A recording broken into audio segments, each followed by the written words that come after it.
Hello everyone, welcome back to my channel Srijita Deb blog.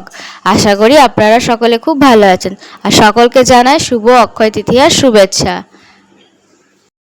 Akshaya Tritiya উপলক্ষে গোপাল কিভাবে সেজেছে, কিভাবে পুজো করা হয়েছে, কি কি রান্না করা হয়েছে চলুন আপনাদের সাথে শেয়ার করি। গোপালকে পরানো হয়েছে আজকে একটি নতুন জামা, চলুন দেখাই। এই যে গোপালের নতুন জামা। গোপালকে কেমন লাগছে অবশ্যই কমেন্ট করে জানাবেন।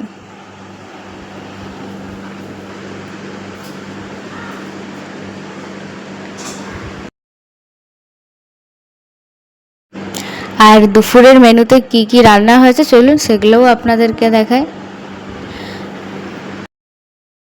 আজকে দুপুরের মেনুতে ছিল লাউয়ের ছাল ভাজা পোস্ত দিয়ে, আর ছিল পোস্ত পনির। তা পোস্ত পনির বানানোর জন্য প্রথমে সাদা তেল নিয়েছি, তারপর কেটে রাখা পনিরের টুকরোগুলো দিয়ে হালকা করে ভেজে নিয়েছি। এবার পনির ভাজা হয়ে গেলে তাতে তেলের মধ্যে তেজপাতা ও গোটা গরম মশলা ফোড়ন দিয়ে, মানে শুকনো লঙ্কা, এলাচ ও দারচিনি ফোড়ন দিয়ে ভালো করে ফোড়ন হয়ে এলে তারপর এটা কুচি করে কেটে রাখা এক পিস টমেটো অ্যাড করব এবং টমেটোর গলানোর জন্য সামান্য পরিমাণ লবণ দেব। টমেটো হালকা গলে এলে তাতে অ্যাড করব ধনে গুঁড়ো ও জিরে গুঁড়ো, জল দিয়ে গুলে নিয়েছিলাম সেটি অ্যাড করলাম।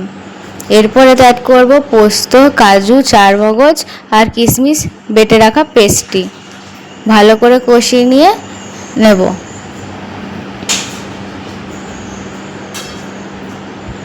এরপর কষে এলেতে অ্যাড করব টক দই আর সামান্য পরিমাণ চিনি আর সামান্য পরিমাণ নুন দিয়ে দেবো আর কিছুটা জল দেবো। এরপর ভালো করে জলের সাথে মশলা মিশিয়ে নিয়ে ভেজে রাখা পনিরগুলি অ্যাড করব। ভালো করে পনিরগুলি ঝোলের সাথে মিশিয়ে নেব। এরপর কিছুক্ষণের জন্য ঢাকা দিয়ে ঝোল ফুটতে দেব।